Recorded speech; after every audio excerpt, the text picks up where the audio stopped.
আমরা মানে আমি বাপি আর তাছাড়া শুনলাম যে কাল নাকি ও তোকে খাওয়াতে এসেছিল, তুই খাসনি বরং অপমান করে তাড়িয়ে দিয়েছিস। উনি তোমাকে কমপ্লেন করেছেন বুঝি? কমপ্লেন করার কি আছে গুড্ডি? ওকে আপসেট দেখলাম, জিজ্ঞেস করলাম, তখন বলল। সত্যি তো একটা সম্মানী মানুষ, লোকে ওকে এত সম্মান করে, সেখানে তুই একটা বাচ্চা মেয়ে হয়ে ওকে দিনের পর দিন এভাবে কথা। তুমি এখানে আমার ভবিষ্যৎ সম্পর্কে জানতে এসেছো নাকি আমার স্বামীর সম্বন্ধে আমার কাছে উমেদারি করতে এসেছো? কোনটা বলো তো? কি বলছিস তুই গুড্ডি? যা বলেছি শুনতে তো পেয়েছো। দুটোর কোনটা করতে এসেছো? তুমি যদি আমার ভবিষ্যৎ সম্পর্কে জানতে আসো তাহলে আমি তোমাকে বলবো তুমি তোমার ভবিষ্যৎ নিয়ে ভাবো। আমার ভবিষ্যৎ আমি একাই বুঝে নিতে পারবো। আর যদি তুমি আমার স্বামী সম্পর্কে উমেদারি করতে এসে থাকো তাহলেও আমি বলবো হয়তো উনি একদিন তোমার স্বামী হবে, কিন্তু আজ এখনো পর্যন্ত উনি আমার স্বামী। তাই আমার স্বামীর কিসে খারাপ লেগেছে বা আমার কিসে খারাপ লাগতে পারে সে বিষয়ে আমি তোমার কাছ থেকে কিছু শুনতে চাই না। গুড্ডি, এখন যে তুই এত স্বামী স্বামী করছিস না, আমি কিন্তু নিজের কানে শুনেছি যে তুই বলেছিস ও নাকি তোর স্বামী হওয়ার যোগ্যই না। বলেছি তো, অস্বীকার করছি না তো। আর সেটা হয়েছে বলেই তো আজকে আমাদের স্বামী স্ত্রীর সম্পর্কটা টিকছে না। কিন্তু তার মানে এটাও নয় যে উনি আমার স্বামী আছেন তারপরেও আমি বলবো যে উনি আমার স্বামী নয়। এখনো পর্যন্ত কিন্তু উনি আমার স্বামী। ওই লোকটার সঙ্গে আমার বিয়ে হয়েছে, আমি ওই লোকটার স্ত্রী।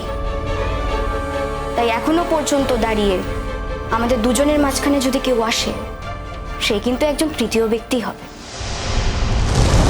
কথাটা কঠোর হলেও এটাই বাস্তব।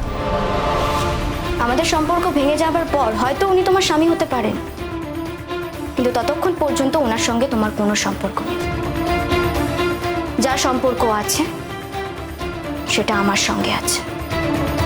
তাই আমি আমার স্বামীর সঙ্গে কিভাবে কথা বলবো, কি ব্যবহার করব, সেই বিষয়ে কিন্তু আমি অন্য কারোর থেকে কোনো শিক্ষা নিতে চাই না। সরি শিরিন দিদি, রাগ করো না তো।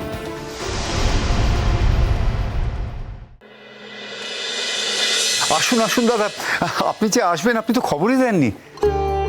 না, আসলে আমি বুঝতে পারছিলাম না শেষ পর্যন্ত আসতে পারবো কিনা। তো যখন আমি ফোনে জানলাম যে আপনারা দু একদিন থাকবেন, তখন আমি ডিসাইড করলাম যে আমি একবার আসব। আমার বাড়ির বউয়ের এত বড় একটা ঘটনা ঘটে গেছে, আমাদের তো তার পাশে থাকা উচিত। আপনাদের বাড়ির বউ মানে? না, আপনাদের বাড়ির বউ তো আর বউ থাকবে না। সে যখন থাকবে না তখনকার কথা ভেবে দেখা যাবে ম্যাডাম। তবে কিছুই কি আর বলা যায়? এখনো পর্যন্ত তো আমাদের বাড়ির বউ, সেটা অস্বীকার করি কি করে? হ্যাঁ, আমি জানি ভাস্কর ওর দায়িত্ব নিচ্ছে, আপনারাও সবাই আছেন, কিন্তু তবুও আমাদের দায়িত্বটা আমরা কি করে অস্বীকার করি বলুন? আমি কিন্তু কাল বেরিয়ে যাচ্ছি একটুখানি। হ্যাঁ, কাল আমরা সকলে একসাথেই বেরোচ্ছি। ভালোই হয়েছে, আমিও কাল ফিরে যাবার পরিকল্পনা নিয়ে এসেছি। তা তুমি এখানে কি করছো? গুড্ডির এই অবস্থায় তুমি এখানে বসে রয়েছো যে? না, আমি গিয়েছিলাম গুড্ডির ওখানে, কিন্তু গুড্ডি তো আমাকে মানে সহ্যই করতে পারছে না। তাই সহ্য করার তো কোনো কারণ নেই। তুমি কি এমন কিছু করেছো যাতে ও তোমাকে সহ্য করতে পারবে? তো ও তোমাকে সহ্য করতে পারছে না বলে তুমি এখানে পড়ে থাকবে, তার তো কোনো মানে নেই। হিসেব মতো তোমার শ্বশুর মশাই মারা গেছেন, তোমার স্ত্রীর বাবা, আর তুমি সেখানে না থেকে এখানে পড়ে আছো। আমার তো মাঝে মাঝে সন্দেহ হয় যে আমার বাড়ির যাকে আমি বেস্ট সন্তান বলে ভাবতাম, সে আমাদের বাড়ির সবচেয়ে ওয়ার্স্ট সন্তান হয়ে গেল। জেঠুমনি, কেন? তোমার মনে হচ্ছে না যে তুমি যে কাজগুলো করছো সেগুলো ঠিক করছো না? জেঠুমনি, বলছিলাম অনুজের কিন্তু ওখানে থাকার কোনো পয়েন্ট ছিল না। আর তাছাড়া আমরাও কেউ মানে অনুজকে কিন্তু এখানে জোর করে রাখিনি। আর এটা তো সবাই জানে, এটা তো স্বতঃসিদ্ধ ব্যাপার যে অনুজ এখানেই থাকবে। সেটা হয়তো তোমার কাছে স্বতঃসিদ্ধ ছিল, হয়তো বা অনেকের কাছেই স্বতঃসিদ্ধ ছিল, কিন্তু আমার কাছে নয়। সবচেয়ে বড় কথা, বিবেকের কাছে নয়। তোমাদের বিবেক কি বলে? তোমাদের বিবেক কি এটাই বলে যে আজকে যখন মেয়েটার চারপাশে পৃথিবীতে কেউ নেই, তখন তার স্বামী এখানে উপস্থিত থাকা সত্ত্বেও তার পাশে না থেকে অন্য বাড়িতে বসে গায়ে হাওয়া দিয়ে বেড়াবে? আমি গিয়েছিলাম জেঠুমনি, আমি সত্যিই গিয়েছিলাম ওর বাড়িতে, কিন্তু ও তো আমাকে টলারেটই করতে পারছে না। ও যদি আমাকে বাড়িতে সহ্য করতে না পারে, ও যদি আমাকে টলারেটই না করতে পারে, তাহলে ওখানে দাঁড়িয়ে থেকে ওর উত্তেজনা বাড়িয়ে তো কোনো মানে হয় না। বুঝলাম, কিন্তু কেন টলারেট করতে পারছে না তার কারণটাও তো ভাবতে হবে। যাক, তুমি আমার সঙ্গে যাবে। আপনি কি এখনই যাবেন দাদা? হ্যাঁ, সেই কাজটা করতেই তো এসেছি। কাজ? কাজ মানে কি কাজ? না, কাজ মানে ওকে তো একটু সময় দিতে হবে। এখন ওকে গিয়ে বলতে হবে ওর সঙ্গে দেখা করে যে গুড্ডিমা, কাল আমরা বেরোবো, তুমি আমার সঙ্গে তোমার নিজের বাড়িতে যাবে। নিজের বাড়ি মানে? কেন, আপনি বাঙালি বাড়ির একজন মেয়ে, এটা জানেন না যে বিয়ে হবার পরে মেয়েরা শ্বশুর বাড়িকেই তার নিজের বাড়ি বলে মনে করে? তোর তো বিয়ে হয়ে গেছে, ওটাই তো এখন ওর নিজের বাড়ি। আপনি 100 বার ঠিক বলেছেন দাদা। আমি ওকে এখান থেকে না নিয়ে যেতামই না। আমি ওকে নিয়ে আমার কাছে রাখবো বলেছি। কেন, আমরা থাকতে তুমি হঠাৎ ওকে নিজের কাছে রাখতে চাইছো কেন? ও থাকবে না আমাদের বাড়িতে। সেটা আমি বুঝবো, তোমার মতামত তো এখানে কেউ চায়নি,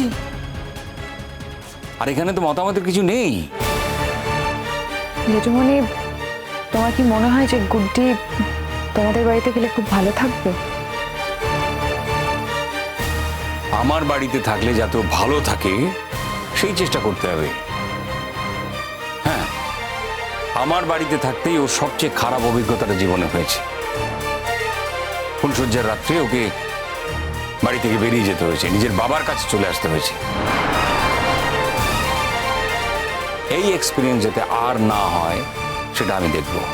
ভালোই তো জেঠুমনি, তাছাড়া আমরা সবাই সেটাই চাই। তাছাড়া আমি ওকে বলেছিলাম যে ও যাতে এই সময় কিছুতেই একা না থাকে, যেন আমাদের সঙ্গে যায়। আর তাছাড়া বাপি তো গুড্ডির দায়িত্ব নিতেও প্রস্তুত। না না, তোমার বাবা ওর দায়িত্ব নিতে প্রস্তুত, কারণ তোমার বাবা অত্যন্ত ভালো মানুষ। কিন্তু সেটার সঙ্গে এটাও দেখতে হবে যে আমরাও ওর দায়িত্ব নিতে প্রস্তুত। আর দায়িত্ব নিতে প্রস্তুত অপ্রস্তুতির থেকেও বড় কথা, ওর আমাদের বাড়িতেই থাকার কথা। ভাস্কর, ওর শ্বশুর বাড়ি থাকতে তুমি কেন ওকে নিজের কাছে রাখতে চাইছো? না না, ও যদি শ্বশুর বাড়িতে জায়গা পায়, নাথিং লাইক ইট। কিন্তু সেখানে তো কিছু সমস্যা ছিল না। আপনার মতকে আর সবাই তেমন গুরুত্ব দেয়নি, সেটা তো ঠিক। তবে অবশ্য আপনি ওকে আসতে দিতে চাননি। কিন্তু সব থেকে বড় ব্যাপার হলো, গুড্ডি কিন্তু এখন খুব স্ট্রিক্ট হয়ে আছে। ও তো আমার সঙ্গেই যেতে চাইছেন। তবে আমি জানি শেষ পর্যন্ত আমি ওকে রাজি করাতে পারবোই। আমি তো এসেইছি ওকে রাজি করাতে, যাতে ও আমাদের বাড়িতে গিয়ে থাকতে পারে। আমাদের বাড়িতে গিয়ে থাকতে ওর কোনো অসুবিধা হবে না। আমাদের বাড়ি গিয়ে থাকতে যাতে ওর কোনো অসুবিধা না হয় সেটা আমি দেখব। ওই বাড়িতে গিয়ে ও সসম্মানে থাকবে।